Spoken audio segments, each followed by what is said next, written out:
Hello, all you wonderful Rise of Kingdoms players out there. This is Dragothien here. Today I put together a little graphic for you. I've been wanting to do this video for a little while. I just didn't know quite how I wanted to do it. And with the skill lock system hopefully coming out in the coming weeks, month, whatever, I wanted to put together a quick graphic, and I hope it's big enough. That's what she said. Hello, all you wonderful Rise of Kingdoms players out there. This is Dragothien here. Today we're going to be going over something that I've wanted to do for quite a while. I just didn't know quite how I wanted to do it just yet, but with the skill lock system coming up in the next hopefully couple of weeks to month or however long it takes, I wanted you guys to know if you are not a maxed player when it comes to technology, for war tech, things like that, or if you're just in general free to play and you're going through the game, right? You're doing your progression, you're killing your daily barbs, things that you need to do to grow your account as effectively as possible while not putting a lot of money or any money into the game. I wanted you to know which legendaries you could go after to really still be effective on the field. Now, of course, open field wise, you want to stay away from T5 in general in this kind of situation. But if you're fighting other lower powered players or players on your level, get on your level, these commanders can be used effectively depending on how many skills you put into them. And what I tried to keep in mind is a couple things. Obviously, as a free to play, low spend, not maxed player, which isn't exclusively together anymore, guys. This game's been out for long enough to where free to play players are max tech. And this doesn't necessarily apply to you per se, but you're still not going to have the legendary commanders at your disposal that say somebody who spends a lot into the game to get the wheel commanders maxed out and win MGEs, etc., etc., etc. So what this is going to do for you is it'll show you, and I'll go through each one of these really quickly and just kind of give you my thoughts on each commander. And I hope this is visible enough for you. I tried to fit everything onto one graphic for you, so I wasn't flipping through 15 different slides like doing a PowerPoint presentation, but I wanted to make sure that you guys had the information that you need. So with this first skill maxed, or just one skill maxed, not first skill maxed, but although I do think that the first skill maxed on all four of these commanders is the way to go. Mulan, Richard, Cleo, and Sundiak. So again, as a low spender, no spender, not max player, you want to maximize your skill damage and your survivability. So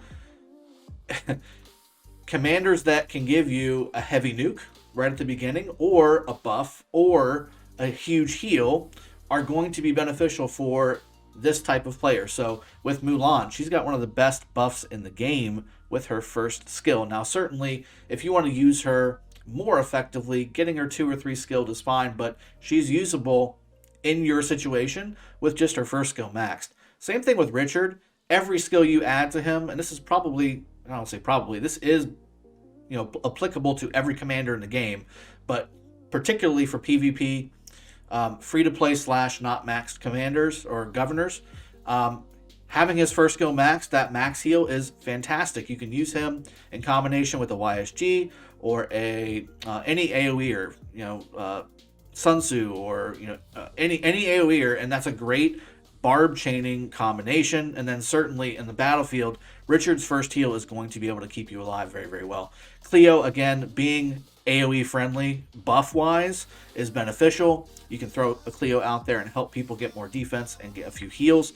And then Sundiak, she has a very powerful primary nuking first skill, and again, scales really well with somebody who isn't necessarily max tech or spending a whole lot of money into the game. So I put those four as my one skill maxed friendly PvP legendary commanders.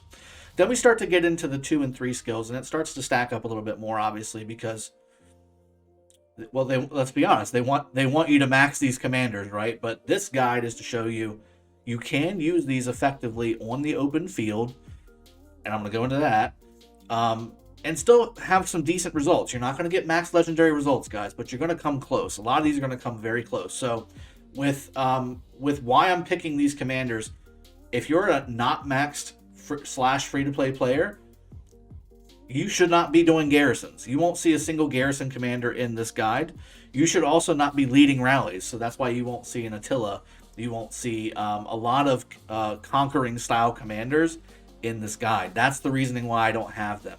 I've also not specifically not included some legendary commanders because you should max them. You have to max some certain commanders, regardless of how much you spend or how much tech you got into the game.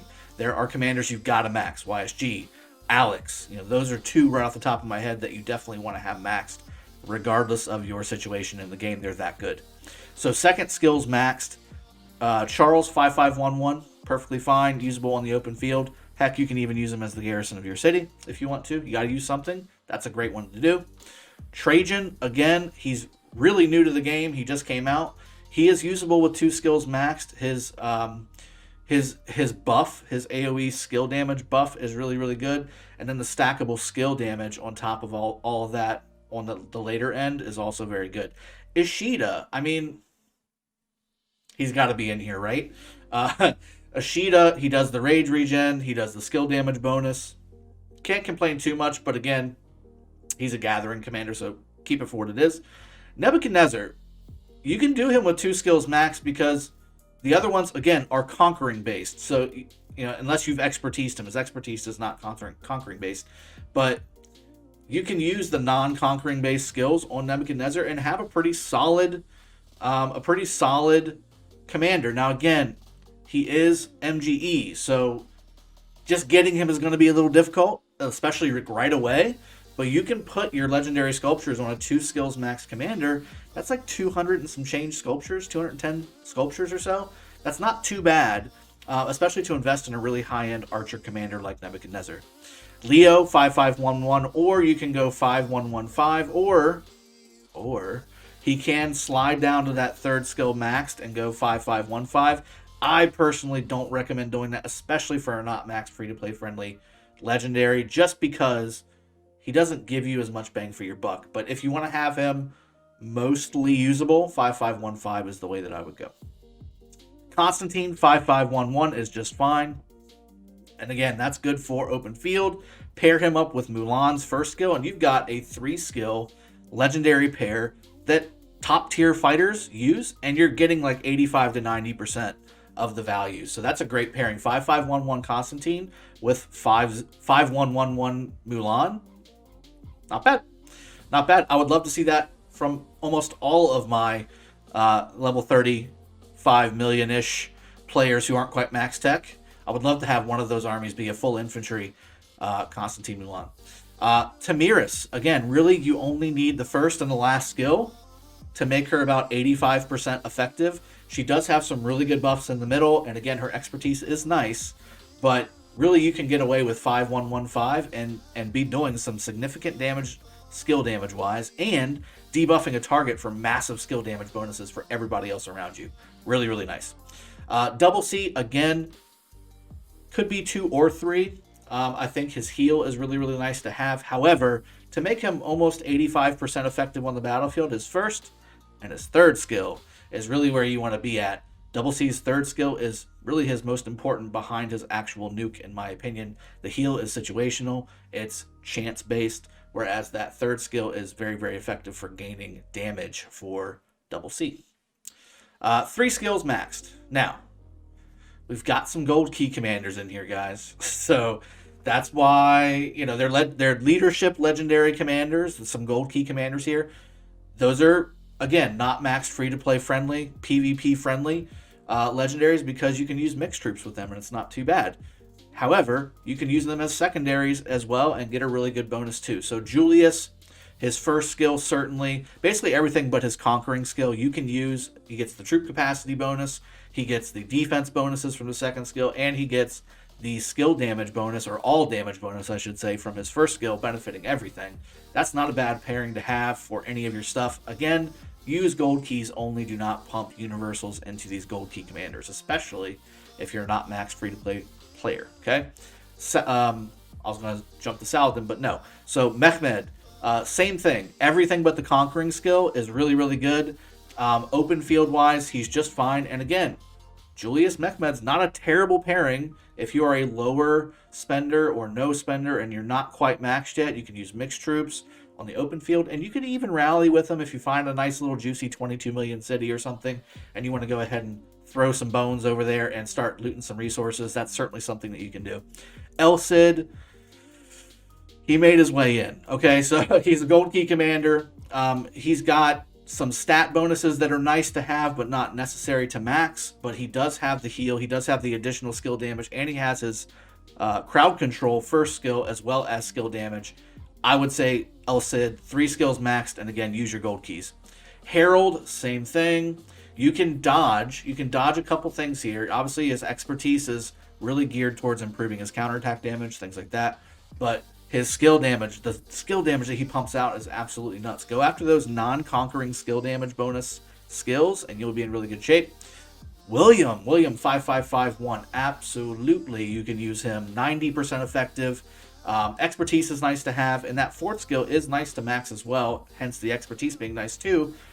But it's still about 90% effective, even at 5551. You're just losing a little bit of bonuses from that 4th skill, but you're getting the defense bonus right off the bat. So next is Guan. We can use him.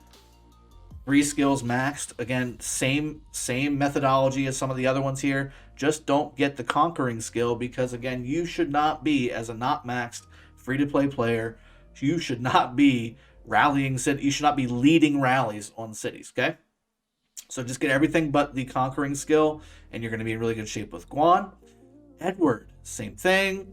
But again, Edward, I was a little hesitant going on because he is really a niche commander, but he can be used, and he's got really good skill damage, which is what we were talking about before. So you can get Edward at 3 skills maxed and be just fine. There's some stats there that you'll miss out on, but at the end of the day, you're going to get the good stuff that he brings to the table, but just don't be rallying with him. Saladin 5551, same thing. Conquering skill on the 4th skill. You also lose the ability to loot with that capability as well. So you just want to get him 5551. Maxing him improves his primary skill, which is really good. But it's a minimal enhancement, so it's not like, mind-blowing. So 5551 is perfectly fine.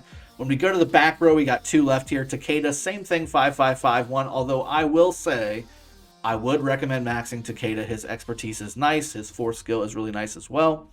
But you can 5551 him alongside of Saladin and be pretty good. Again, 90%-ish effective with that combination of having basically 1 maxed commander turn into 2 maxed commanders. They're just not maxed, if that makes sense.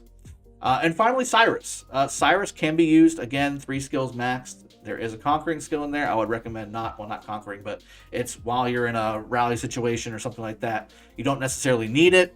So, again, you can use him as 3 skills maxed and be perfectly fine.